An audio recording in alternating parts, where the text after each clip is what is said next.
All right, good afternoon, everybody. This is Dr. Tracy Tranchitella, and I'm going to be lecturing today on priming pathways for detoxification.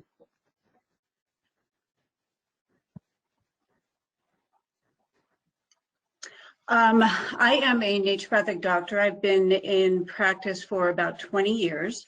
I am also a lab advisor for BioHealth Laboratory that specializes in stool testing, SIBO testing, and HPA axis testing. I've been a speaker and an educator and a practicing clinician for a number of years, and I am a co-founder with Dr. Kurt Wohler of Integrative Medicine Academy. Today's lecture, we're talking about priming pathways of detoxification. So we're going to go through how we define detoxification, symptoms of toxicity, priming pathways of detoxification and why that is important, and some of the products that I use to support detoxification. So at its very basic level, detoxification is the elimination of accumulated toxins acquired from food, water, and the environment. It is also the removal of cellular and metabolic debris from our blood and organ systems, and elimination of bowel and liver toxins that negatively impact the rest of the body. So when we think about detoxification, we're really detoxifying all the time, not just when we put ourselves on a detoxification program. Detoxification is a part of our normal metabolic process. So when we embark on a more specific detoxification program, we really want to make sure that all of the systems that are needed to detoxify are well supported nutritionally, dietarily, and that all of these toxins that we're trying to remove from our body all the way down to the cellular level have a good pathway of elimination from our system. If we embark on an intense detoxification program without making sure that those pathways are open and well supported, that detoxification program is not going to be as effective. So priming the body for detoxification is very important, not only if you're going to embark on an intense detoxification program, but also just for everyday support, because our body is detoxifying itself all the time. So why should we regularly detox? Well, we want to reduce the chemical load that accumulates over time and can undermine our health, vitality, and longevity. We want to prevent disease now and in the future. We want to help restore nutrient utilization and enzyme function. Detoxifying helps to slow the aging process and optimize health. And for me as a practitioner, it helps me to determine how many of my patients' symptoms might be related to lifestyle factors versus really underlying health problems. Oftentimes people will come in and have a multitude of symptoms that are seemingly unrelated. So in order for me to clear the picture, oftentimes I will modify their diet, support detoxification pathways, put them on a good program and really clean things up and see what symptoms are really left over. So it gives me a way to kind of focus on what's really important and needs to be specifically addressed, other than chasing after trying to manage all of these little symptoms. So detoxification helps to clear the symptom picture.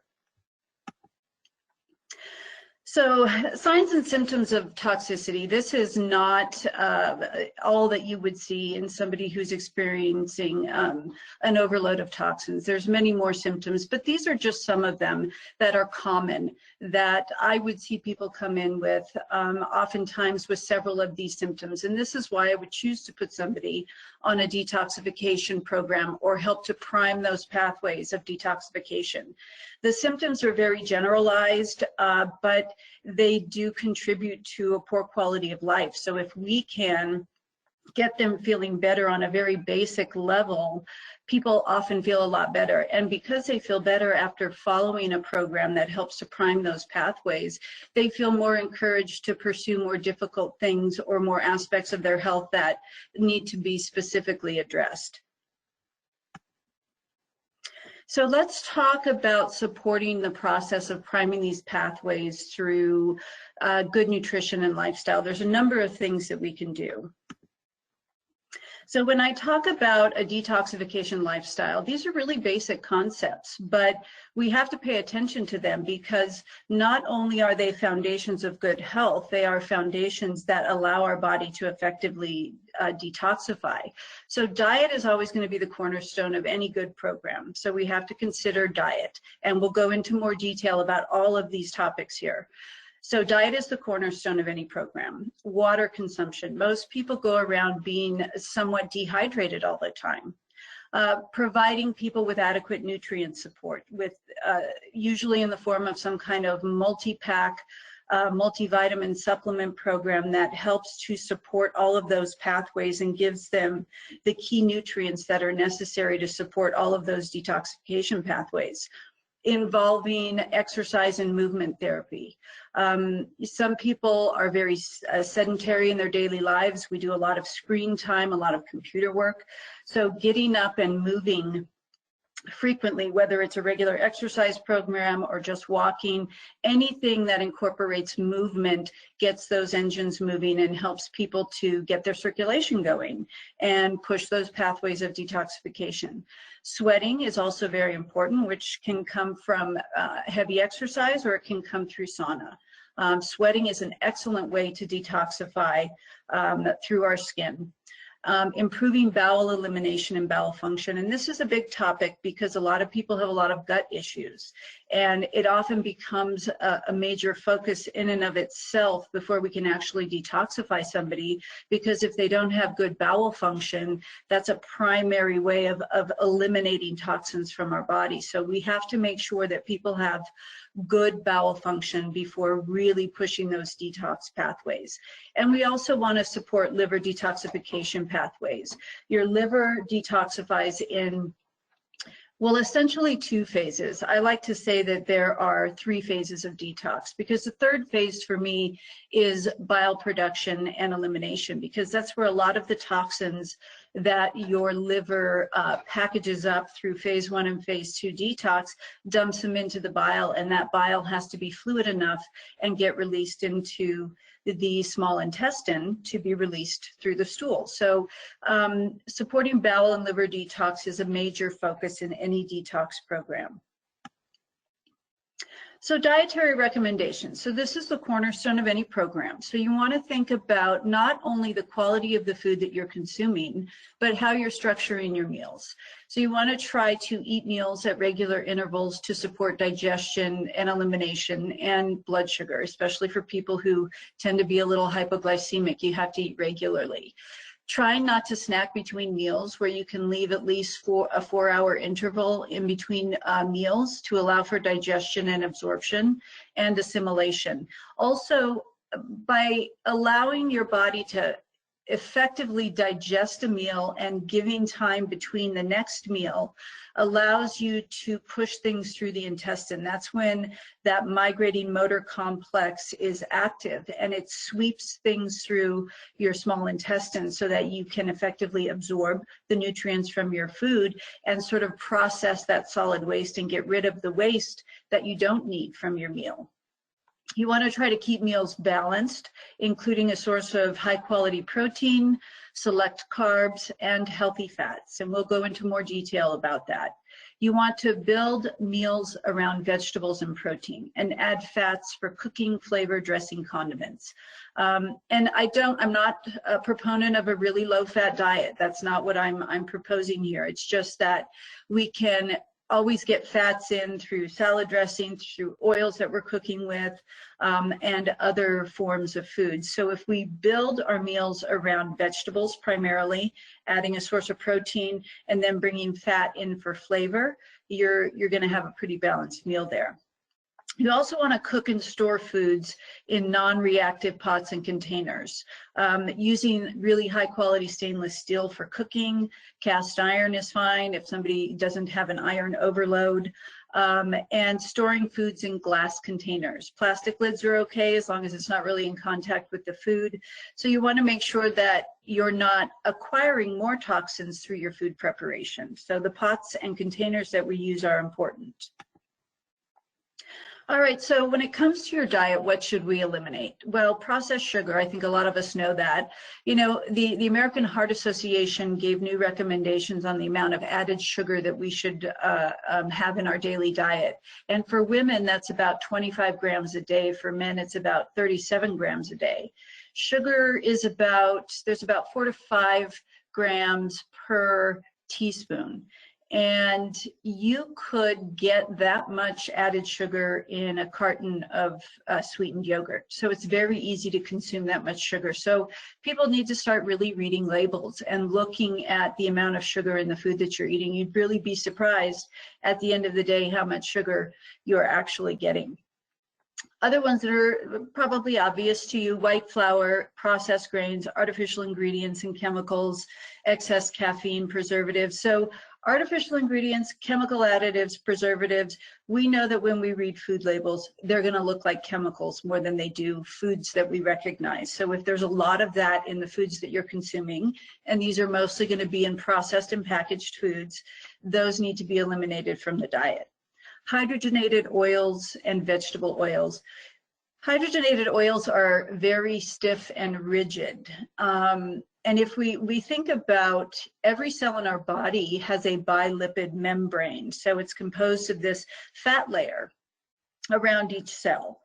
And your body, when it makes new cells, has to incorporate the fats that are available to make those new cells. And if we're consuming an abundance of hydrogenated oils, which are very stiff in structure, that's what your cell wall is going to be composed of. And being that these hydrogenated oils are very rigid, it's very hard for nutrients to get into the cell and for toxins to get out of the cell. So having healthy fats in your diet means that you have healthier cells and that they function much better at absorbing nutrients and getting rid of toxins from at the cellular level. So very important to consider the quality of your food. So what to include? Lots of organic fruits and vegetables, whole grains in moderation, nuts and seeds in their raw form. Dry roasted nuts, it can alter the fats in the nuts. So if you like the flavor of roasted nuts, you can soak nuts for 24 hours in good spring water and then dehydrate them in an oven at a very low temperature. There's lots of directions for things like that online. So nuts and seeds are a great source of healthy fats, cold pressed oils, coconut oil, raw butter or ghee, wild fish only, good protein sources, always organic, so that you're not just adding to your toxic load, filtered water, herbal teas, vegetable juices, increasing raw foods with each meal. So lots of salads and fermented foods like kimchi and fermented cabbages and vegetables and things like that. Those add a lot of enzymes and a lot of natural probiotics to a meal. So they're like a digestive aid as well. So we talked about diet. I think that's kind of obvious for most people. The next thing is water consumption. As I was saying, most people go around being somewhat dehydrated all day. So a good formula to know how much water you should consume is to take your body weight, divide that in half, and that is the number of ounces of water per day you should have. And there's an example here: 120-pound person divided by 2, 60 ounces of water per day. So it's a simple formula for you to know how much you should consume. And for those people who are not thirsty types, a good tip is to figure out how much water you need and pre-fill containers. Have them pre-filled and just try to go through them every day. That way you know that you've actually consumed enough water at the end of the day. It's so important to stay well hydrated because it supports the elimination of waste from all the cells, helps to regulate our body temperature, keeps our joints fluid, keeps skin and mucosal surfaces supple and able to resist infection. It helps to support bowel, liver, kidney, lung, blood, and skin detoxification. So we exist in like this fluid medium. And if we're dehydrated, all of those things that are supposed to be fluid and moving are sluggish. So when it comes to detoxification, we need to make sure that we're well hydrated so that those processes can work in a very fluid way. For some people, if you live in an urban area where you don't have a good water source, investing in a whole house filter, or at least filtered drinking water and water used for bathing is beneficial because you're reducing your exposure to fluoride and chlorine and other additives that are used to kill bacteria. Urban water sources tend to be pretty polluted and not very tasty. So filtered water often tastes better for most people. Most municipal water, even if you do live in an area where you have really good water, it's going to have some chlorine derivatives because they're basically, that's what they have to do to kill bacteria before they provide it to the public. So filtering your water is important. You also want to use non-reactive containers such as glass and stainless steel. Avoid soft plastics at all costs because that leaches into the water. So this is just a picture kind of giving you an example. On the left is a healthy alkaline and hydrated cell medium. So you look at your red blood cells, they're full, they're plump, there's a lot of fluid in between them. And then on the right, you look at where somebody is dehydrated and in more of an acidic environment, not consuming enough plant-based foods to get that alkaline pH in their system. So the left side is healthy, the right side is not so healthy. So for nutritional support, so just to recap, we've gone over diet and we've gone over staying hydrated. To support nutritionally these pathways of detoxification, I usually recommend including a high quality multivitamin and mineral supplement to assure adequate stores of nutrients that support detox pathways. Unless we do testing, we don't really know where our patients stand in terms of their nutrient status. And for some people, they may have some nutritional deficiencies due to gut problems and malabsorption. So that's another area that we have to explore, and we'll talk about that when we talk about bowel function. You want to also include some good essential fats in the form of fish oils, flax oil, or krill oil. Again, going back to the cellular model of that bilipid membrane to support healthy cells. You want to also provide some additional antioxidants and sulfur compounds to support phase 1 and 2 liver detox. So if you really want to know what the nutrient status is, there is a company called SpectraCell micronutrient testing that can reveal overt deficiencies. And here's the website for SpectraCell. They're basically looking at nutrient content within the white blood cells. So this is a good measure of what is available at a cellular level, not just what is circulating around in your blood. So as a good starter pack, so when we talk about general support, here's a good starter pack from New Beginnings Nutritionals. The Spectrum Mate is a multivitamin and mineral supplement. It contains a good amount of trace minerals as well. You have the cod liver oil for your essential fats, and there's some additional calcium and magnesium chews. So this is a good starter pack for most people. You know, it's just pretty simple, straightforward. There's 3 products here. You're covering some good bases. So most people should be on some additional mineral supplementation and a good absorbable multivitamin. What I like about this is that it's in a capsule form. I usually prefer as many products as I can get in a capsule form if it's something that you have to swallow, because once you break down that gel cap, the powder is available and much easier to absorb and digest than a hard tablet. And the cod liver oil, mostly it's in a lemon flavor, so you know it tastes okay. You just have to swallow down a teaspoon, so it's not really too bad. So this is a good starter pack for general support. Additionally, in supporting phase 1 and phase 2 liver detox, I do like this product from Designs for Health. It contains some sulfur-based amino acids that support detoxification in the liver. So if you or your patients or clients have a history of maybe really abusing themselves or abusing their liver, let's say they overindulge in alcohol, they're smokers, they're on a lot of pharmaceutical medications, they may need some additional support above and beyond just a basic multi-pack to support liver detox pathways.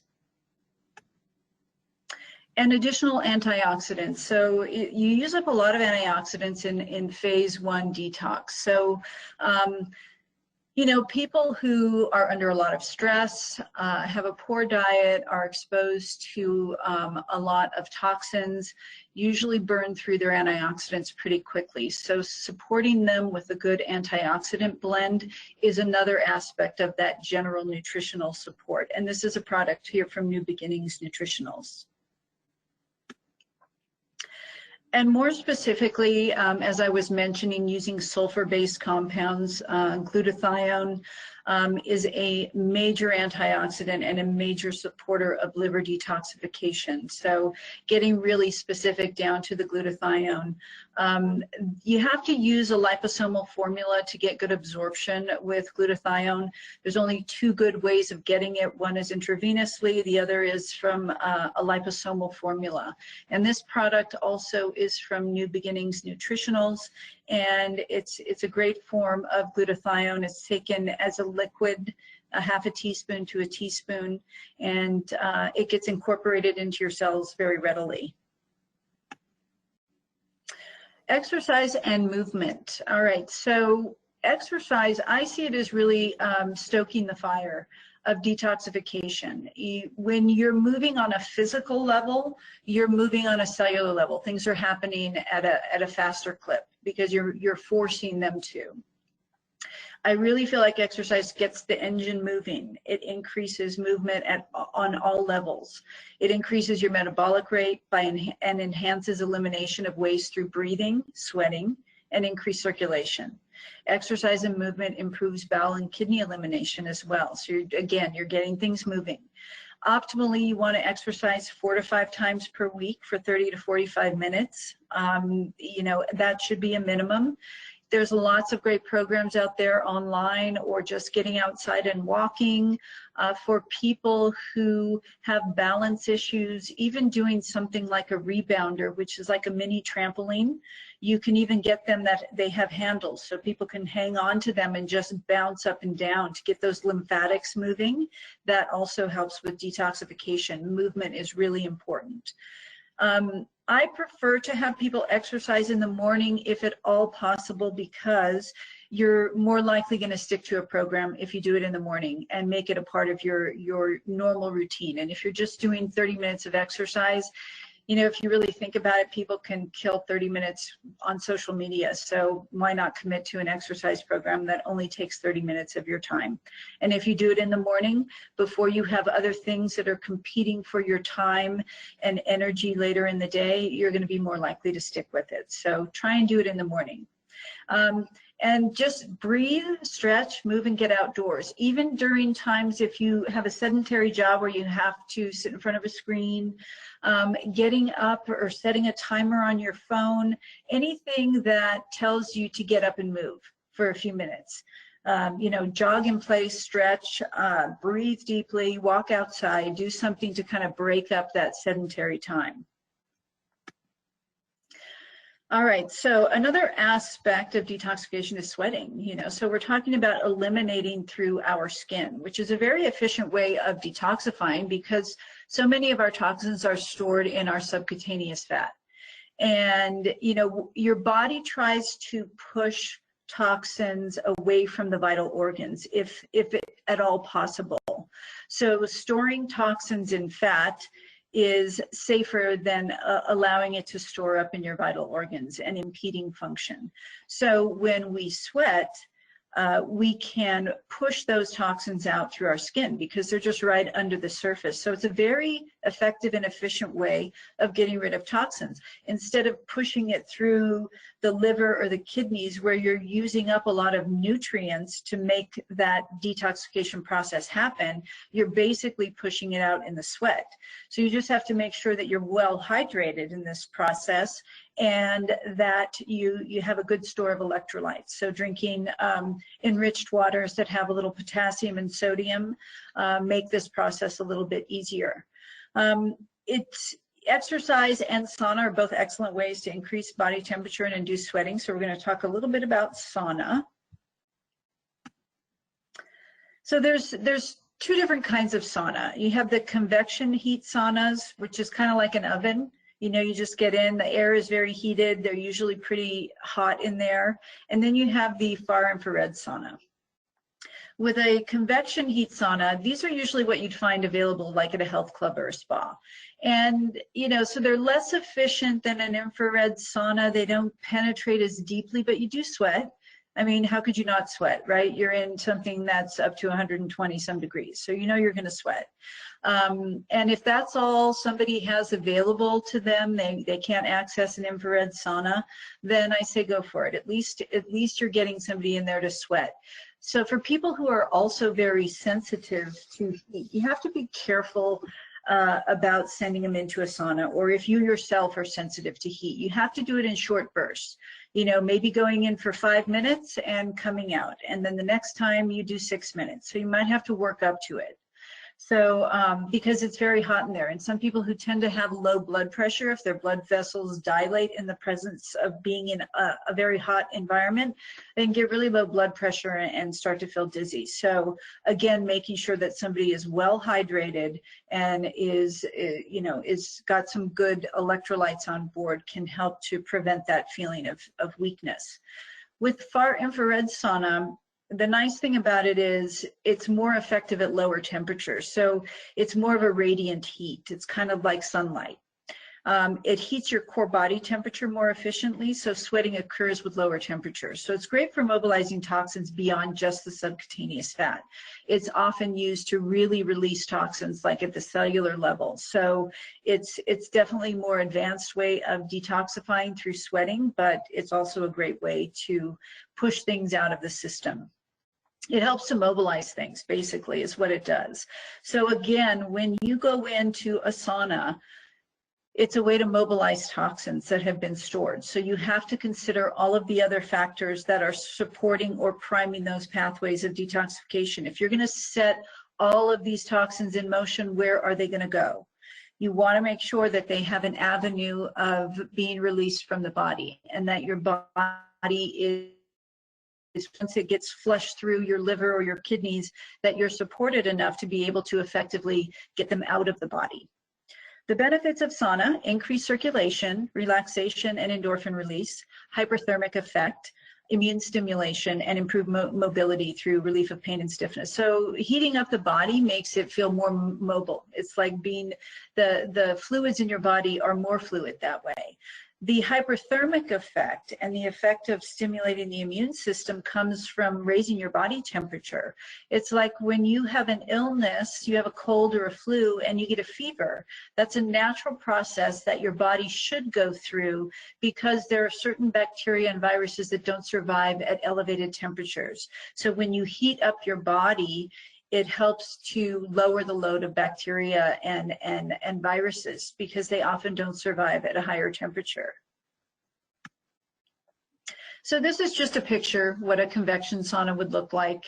Usually hotter. You see like the little heater in the corner, and it's just heating up the room, whereas the infrared sauna has different panels within it that produce a radiant heat and penetrate the skin a lot better than convection, or penetrate deeper tissues a lot better than a convection heat sauna does. And there's just an example of what it's really like. So infrared sauna, it's like the sunlight penetrating your body. It's a radiant heat. Lower sauna temperatures, you know, you can get in there for people who are elderly or have low blood pressure. You can get in there, you know, even 90 to 100 degrees and make things happen at those lower temperatures. You can stay in there for a longer period of time because it's not as hot. Deeper penetration of tissues, releasing those stored toxins, improved microcirculation, and frequency of use increases that detox capacity. So the more it gets used, the more readily your body is going to release toxins at the cellular level. So it's a great way to detoxify. And let me just say too that you don't necessarily have to invest in a big a sauna to have in your home. There are smaller units that are available. There are units that just sort of are portable and zip up and leave your head sticking out for people who can't tolerate heat on their head or their face. So, you know, there's a lot of options out there ranging in price from $150 all the way up to like $3,000 to $5,000. So there's usually something for everybody. All right, so bowel and liver detox. So this is the part of the lecture where we talk specifically about bowel and liver function and opening those major pathways of detoxification. So bowel support is important because, well, we know that it's a major pathway of elimination of solid waste. And also because the liver, when it goes through phase 1 and phase 2 detox, dumps those products into the bile, and the bile gets dumped into the small intestine and should be released from the body through the stool. So supporting healthy bowel function is key to supporting detoxification. We know that poor bowel function affects many aspects of a person's health. Products, as I said, from phase 1 and phase 2 liver detox are released into the bowel. And if the bowels are sluggish, the body becomes auto-intoxicated by products that are meant to be eliminated. And this could be going right down to even just hormonal imbalances. You know, the hormones are processed through the liver, and they're usually conjugated or bound up to another product to make them inactive, and then they're dumped into the bowel. And if we have unhealthy gut flora, or we don't eliminate as much as we should, those hormonal products can deconjugate and get reabsorbed. And so you can have hormonal imbalances as a result of having poor bowel function. Not to mention, of course, just not eliminating waste effectively from your body. So good bowel function is key. So it's important, if you do have somebody who's got a lot of gut issues and you know that you need to detoxify them, or if you're just if you're not a practitioner out there, you're just an interested person listening, if you've got a lot of bowel issues, you really need to start there by supporting the digestive system. And that might mean going in and doing some further testing to see what's really troubling you. Assessing bowel function, looking for infections, candida, SIBO, small intestinal bacterial overgrowth, and ruling out gluten and other food sensitivities that could be impairing elimination. So if we have to start with good bowel function and somebody's got a lot of gut issues, we may have to really start with exploring where that is coming from before we even consider major detoxification programs. So doing some stool testing and organic acid testing to rule in or rule out underlying problems that can be addressed and help to support effective elimination. You want to treat those things appropriately if infections are found and support the clearance of the die-off of those organisms. So in addition to assessing bowel function overall, I always think of bowel function from the top down. What needs to happen in order for it to work effectively? So I think about digestion. What happens when we eat food? What if we're not digesting and absorbing our food effectively? What if we're not producing enough digestive enzymes or hydrochloric acid in our stomach, or releasing enough bile to get the small intestine to move effectively? So using digestive enzymes, hydrochloric acid, and bile salts to support detoxification and motility can be very helpful. We can improve bowel motility as a key aspect of detoxing the digestive tract, so including fiber, making sure somebody's hydrated, including probiotics, a plant-based diet, and supporting bile flow. So digestive enzymes, fiber, getting enough water, probiotics, plant-based diet, supporting bile flow. All of that helps to support healthy bowel function. If somebody has constipation issues, that has to be addressed before you start mobilizing toxins at the cellular level, or even supporting liver detoxification. So address constipation and bowel tone, and evaluate the shape, color, and consistency of the stool. What does it look like? That can tell you a lot about their bowel health. And, you know, patients can get a little squeamish when you ask them to describe what their stool looks like. What is it shaped like? What is its color? You know, so you can bring out this little handy dandy chart, the Bristol Stool Scale, to say, what does your stool look like? If they say they don't look, then, well, you're going to have to tell them to look, because that can tell you a lot about their elimination. You know, so type 3 and type 4 are probably the most normal. When you get up around type 1 and type 2, you know that they're not getting enough fiber and or they're dehydrated. When you're looking at type 5, 6, and 7, that's going more towards looser kinds of stools. So they may have infections, they may have yeast overgrowth, they may have food sensitivities or gluten sensitivities. So anyway, you're looking to get them to be more normal. So first off, you might have to get a description of what their stool looks like. So starting with digestive enzymes and supporting the breakdown of the foods that we consume.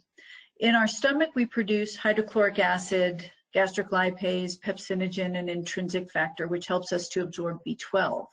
Our liver gallbladder produces bile, which is composed of bile salts and acids and pigments from red blood cell breakdown. And our pancreas produces amylase to digest starch, protease for protein, and lipase for fats. And our small intestine, the upper part, the duodenum, produces other enzymes to help with protein and carbohydrate digestion. And further down in the small intestine, in the jejunum and the ileum, that's primarily where absorption and assimilation occurs. So there's a lot going on in the upper small intestine, and we want to make sure that that is supported. So oftentimes I will support patients with some hydrochloric acid, particularly if their blood work shows that they are iron deficient or B12 deficient, because protein digestion usually starts in the stomach, and we tend to absorb iron and B12 in our stomach as well. So if those are low, it's telling me perhaps that they're not producing enough hydrochloric acid. And not only is that a problem when it comes to digesting protein foods and absorbing iron and B12, if you don't have enough hydrochloric acid in the stomach, the pH is not going to be as low. So it's supposed to be between like 1.5 and 2 in terms of the pH, which is very acidic, because it is that acidic chyme leaving the stomach and entering the upper small intestine that triggers the release of bile and the pancreatic enzymes. So if it's not very acidic to begin with, that whole digestive response that is supposed to be happening from one trigger, which leads to another trigger, which leads to another trigger, is not going to be as vibrant and robust. And so digestion might be a little bit sluggish. So where it all starts that we can control or we can manipulate is in the stomach with some hydrochloric acid to support digestion there. Now this is Zyme Prime. This is a product also available through New Beginnings, and this is just a good broad spectrum digestive enzyme for fats, proteins, and carbohydrates. So this kind of covers all the bases of enzymes that would be released in the small intestine and enzymes from the pancreas. So it's just an overall general nutritional digestive enzyme support. Another way of supporting digestion is through herbal bitters. You know, it used to be, you know, like our grandparents would have an aperitif before dinner, which is an alcoholic beverage, but it contained bitters with some vermouth or some other dry kind of alcohol. They would just sip a small amount before a meal, before their evening meal. And these bitter herbs would help to stimulate the release of digestive enzymes. And so it readies your body to digest food. So Swedish bitters are a great way to do that. 1 to 2 teaspoons before each meal. You don't have to take them straight. You can put them in a little bit of water, but you have to taste them because it's the tasting that helps to get those digestive juices flowing. So Fiber is very important for bowel function. So if somebody's eating a good plant-based diet, they're going to get a good combination of soluble and insoluble fibers. Soluble fibers basically dissolve in water to form like a gel-like consistency, and they're good for constipation or even people with loose stools because they can absorb liquid. So examples found in fiber supplements of soluble fibers would be acacia gum, pectin, psyllium, rice bran, beet fiber, and flax seeds.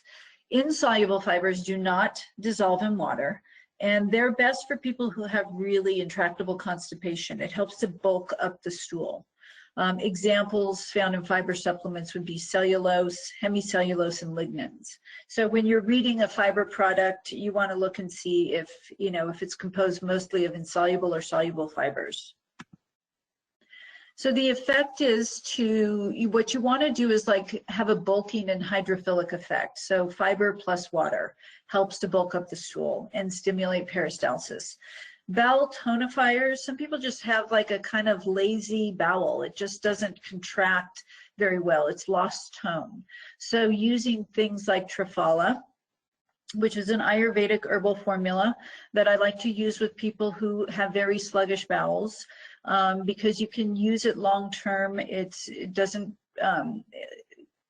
create dependency, and it's not like some of these other botanical stimulants which can be really tough on the bowel. So bowel tonifiers are good. Osmotic agents like magnesium, sugar alcohols, ascorbic acid, these things basically just draw water into the bowel. And so they make the bowel a little softer. So which often with kids especially, we do some magnesium just to get their stools to be a little bit softer. Botanical stimulant laxatives, these tend to stimulate peristalsis, and this is usually my last choice because they can be kind of hard on your system. They can cause cramping and discomfort. I don't recommend them for long-term therapy.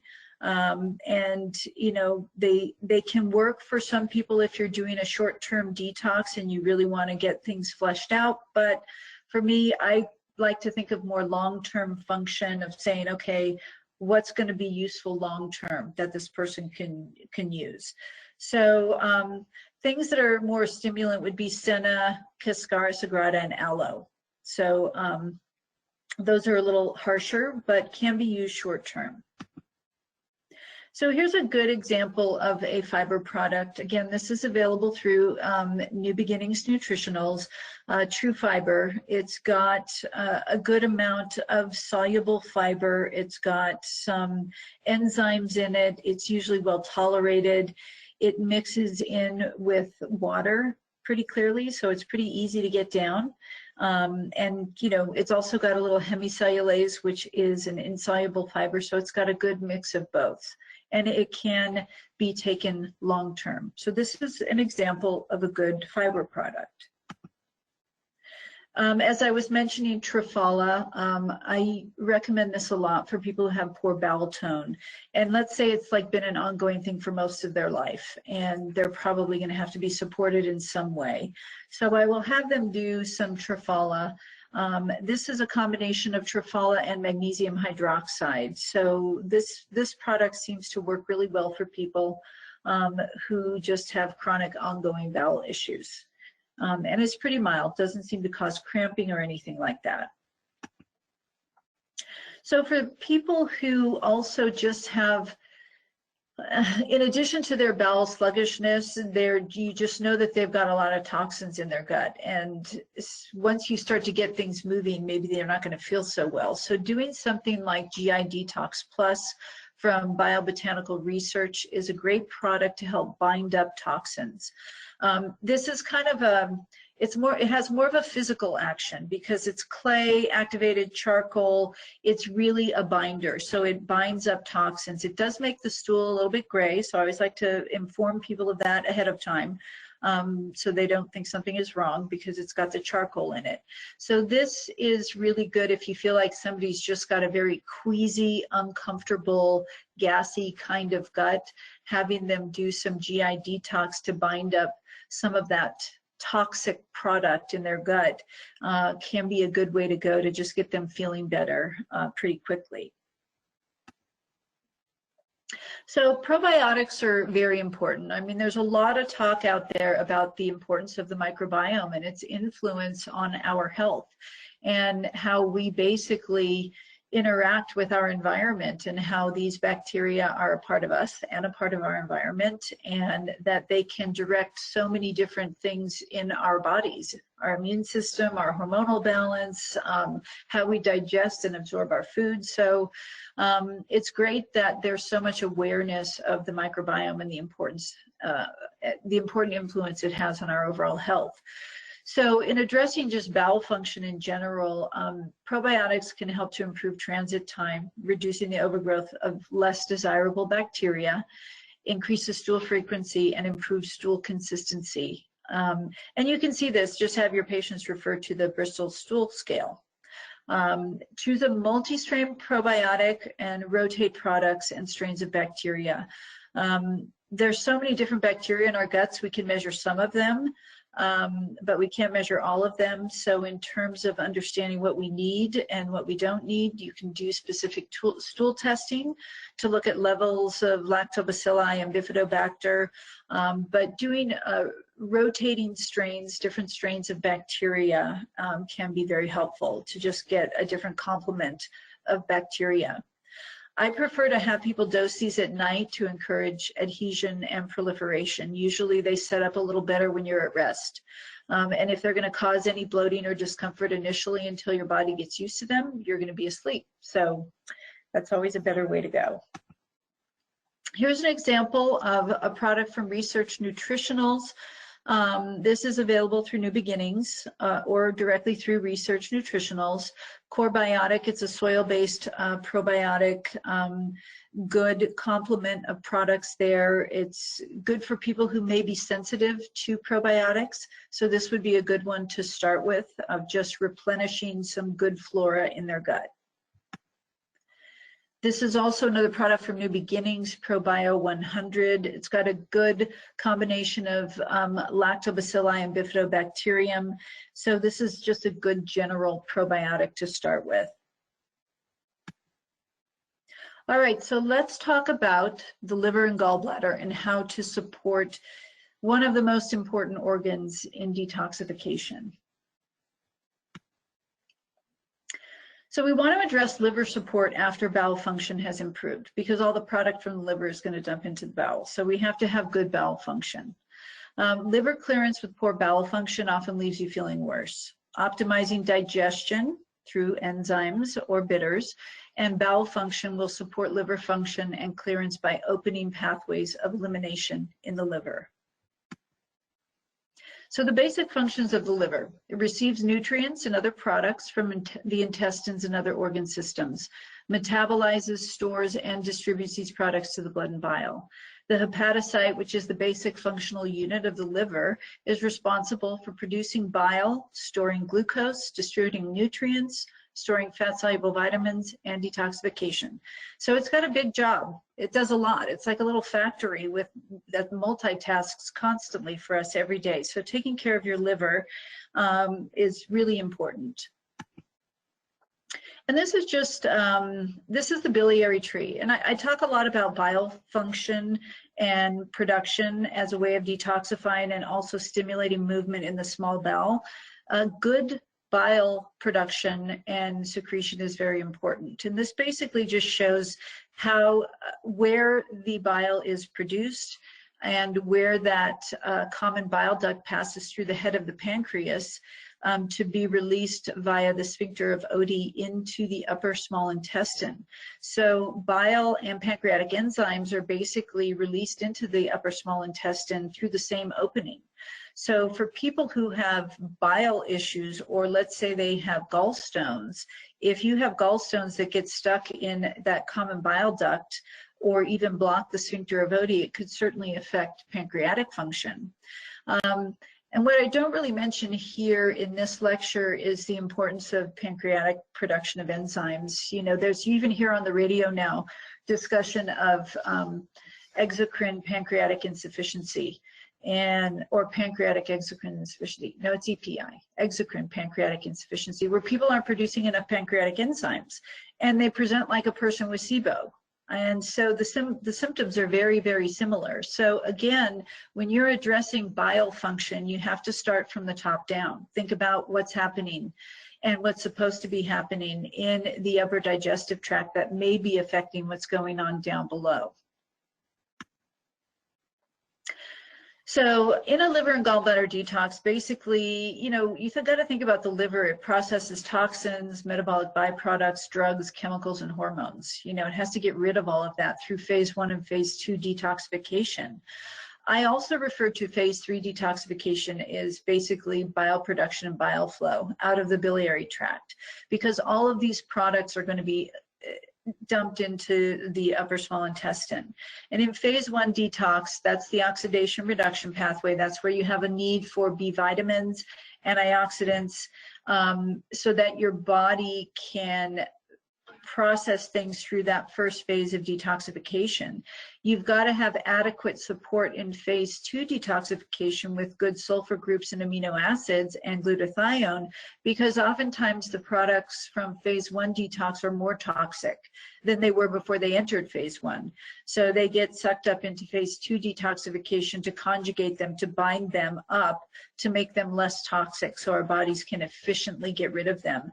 It also is a way to make them more water soluble so that we can get rid of them a lot easier. Again, also speaking to the fact that we need to be well hydrated. So the basic functions of bile. So bile acids, you know, are used in digestion and absorption of fat. It helps to emulsify fats in our food. So it basically breaks them down into smaller bits so that lipase from the pancreas can further break down the fat so that we can absorb them. Bile also helps us to eliminate waste products like bilirubin and biliverdin, which are breakdown products from red blood cells. That's where the pigment comes from in our stool, is from the breakdown of red blood cells. It's a major pathway of breakdown and elimination of cholesterol as well. We basically get rid of about 500 milligrams a day of cholesterol through bile. So having good bile flow is very important. It's got an alkaline pH of about 7.8 to 8.6, so it can neutralize stomach acid. So if you don't have good bile flow and you have all of these acidic contents entering your upper small intestine, if you don't have good bile flow, you're not going to effectively neutralize that stomach acid. The pancreas produces some bicarb to help neutralize that, but the bile is also responsible for neutralizing that stomach acid so you don't get a duodenal ulcer. That part of your digestive tract is not equipped to deal with acidic products.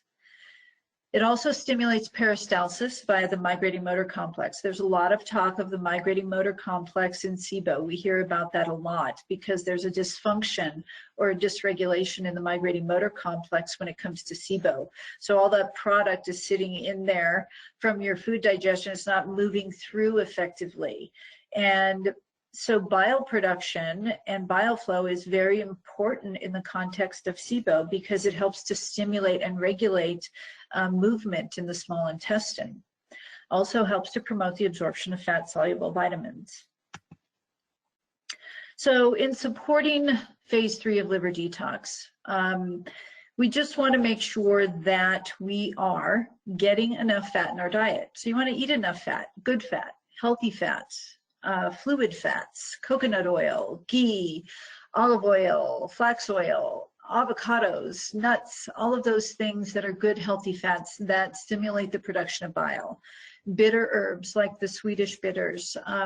Many of the bitter herbs are referred to as cholagogues in that they have an effect on bile flow. They stimulate bile flow. And making sure that you stay hydrated so that bile is liquid and fluid. So one of the products that I use to support bile production and bile flow is phosphatidylcholine. This is made from lecithin. It's also an emulsifier and it mediates the combining of fat-soluble products with water-soluble products. It also helps to enhance bile secretion and flow.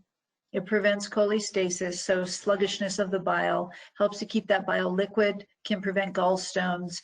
So it's one of my go-to items when I want to support liver and bile flow. Dosages 1 to 2 capsules in the evening. For people who have a lot of colicky pain in that upper right quadrant, I may have them do 2 to 4 capsules per day. So it's a very useful product in opening up those pathways of bile release. Also, I like this product from Designs for Health, LVGB complex. It's got some basic nutrients, some sulfur-based compounds, basic liver support herbs like milk thistle. It also contains some ox bile extract, which helps to get that bile moving, and some other herbs that help with bile flow and liver support, like artichoke and beet powder. So in general, so once we have supported through diet, through hydration, through exercise, through sweating, and making sure that we have the bowel moving effectively and that the liver and biliary tract are supported, we can go in and start maybe pushing detox pathways a little bit more. So a few products that I like to use that can be simple and straightforward for people are just some powdered products that really help to support phase 1 and phase 2 liver detox. There's also some good botanical programs out there. They're not for the faint of heart, at least the ones that I'm going to show you. They can be pretty intense, but I'll talk about how you can make them a little less intense. And then there's just simple kits for bowel and liver detox that are available out there. You can find a lot of them through health food stores or other professional distributors like Emerson or Fullscript. And so there's a lot of things to choose from. But before you get to this point, you have to do all of the other stuff that we just talked about so that detoxification becomes an optimal endeavor rather than something that is a struggle. So here's just one example. I like a lot of Designs for Health products because they're pretty high quality. Most of their supplements that you swallow are encapsulated, so they're pretty pure and they have a lot of good products. So this one is just a Paleo Cleanse product. It supports phase 1 and phase 2 detox. Its base is pea protein, so it's not rice protein or whey. So pea protein is usually well tolerated by most people. It does not contain any added fiber, which is fine. If you have somebody on a fiber supplement, you don't have to worry about them getting too much fiber. And so you can use this in sensitive people. You can start out with a lower dose, but the recommended dosage is 1 scoop 2 times per day. So it's pretty simple, straightforward detox. This is through biobotanical research. This is where BioSidon is made. This is a common product used in SIBO and other gut infections. It's effective against C. diff, but they have a great comprehensive cleansing program. If you use all of their products there, you can see 5 products are listed. So for people who have a lot of gas or bloating, or maybe they've got some bacterial issues going on and you feel like you really need to go in and address the bacterial overgrowth or SIBO, having them do a comprehensive cleansing program with these products from biobotanical research can be a great way to address some of their bowel dysfunction and to reduce bacterial overgrowth or certain bacterial infections. So this is a great way to go for people who you want them to detox. You have to do all the prep work, all of the other steps that we talked about, but the focus may be on some of their gut dysfunction that you really need to settle there and work on those things. So this is a good program to use for people who may have bacterial overgrowth or other issues going on infection-wise that you need to address first. There's other programs, what I call like Detox in a Box, really simple things. Great for people who, if they're basically pretty healthy, they maintain a good detox lifestyle where they're on good nutritional supplements, they exercise, they're well hydrated, all the things that I talked about before.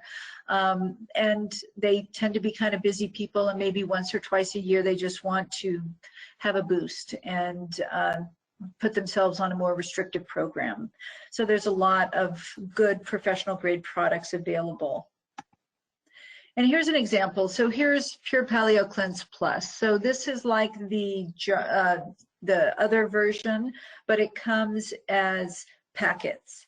And so it's sort of a no-brainer. This is a 14-day cleanse. You do, it's got 28 single serving drink mixes, so there's one twice a day. You have some of the amino detox and detox antiox. So you have all these products that are supporting liver detoxification. It does have some additional fiber in the products and the additional antioxidants and sulfur-based amino acids. What I do like about it is that it comes with a food plan and a guidebook. So it kind of takes the burden off you if you're a practitioner, or if you're just an individual out there listening and you just want something that is easy and straightforward and simple to follow. Something like this might be the best way for you to go.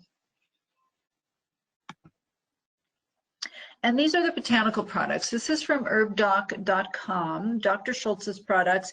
They can be pretty intense. And as I said, they're not for the faint of heart, but there's a lot of good information online about the products. These are all like 5-day cleanses. So 5-day kidney, 5-day liver, 5-day bowel. I always recommend doing the bowel before the liver. But they're pretty intense. You are swallowing a lot of pills. So what I've had some people do is to stretch it out to a 10-day detox and cut the dose in half. So these are kind of old-timey herbal programs, and they work. They're very good, but they can be pretty intense. So, you know, probably not the best thing to start out with for somebody who you suspect is pretty toxic. This is good for a person who is pretty healthy and just wants to push it a little further. All right, so in summary, diet is always key in supporting detox, support digestion and assimilation with a broad spectrum digestive enzyme, get the bowels moving, get bile moving as it serves to support bowel elimination and liver detox, choose the pace and the products that seem most appropriate for you or for your client or patient. And I just saw a typo there. So anyway, there's a lot of options out there, but start with the basics and make sure you prime those pathways of elimination before you delve deeper. So this is for integrativemedicineacademy.com. Dr. Wohler and I are co-founders of this online educational academy. We have a number of courses available on SIBO, autism, toxicity, adrenal mastery, and hormone mastery. We have a new course, the Toxicity Mastery course, which is starting, the new course starts July 22nd, and they are done live. There's continuing education credits that are available. There's course exams and extended access to course material. Our goal with these courses is to make sure that we give practitioners, especially, this is some interesting and complex information about detoxifying chemicals, molds, bacteria, anything that is wearing on our system. We try to make the course applicable and useful and practical so that, you know, Monday morning you have something that you can do with your patients. So it's really great information. So if you're interested in finding out more about the course, you can text the word toxicity to 66866, and we have a free ebook that gives you some general information about toxicity and the effects on our health, and it kind of gives you an overview of what you might be getting in the course, but of course the course is going to be more in depth. It's pretty intense information. So if you are interested, text toxicity to 66866. And that's it for me. I'm Tracy Tranchitella from Sunrise Functional Medicine Center, and I hope that you got some good information out of this. I think I kept it to just a little bit over an hour. So thank you very much for listening, and hope to be a part of this again soon. Thanks very much. Bye-bye.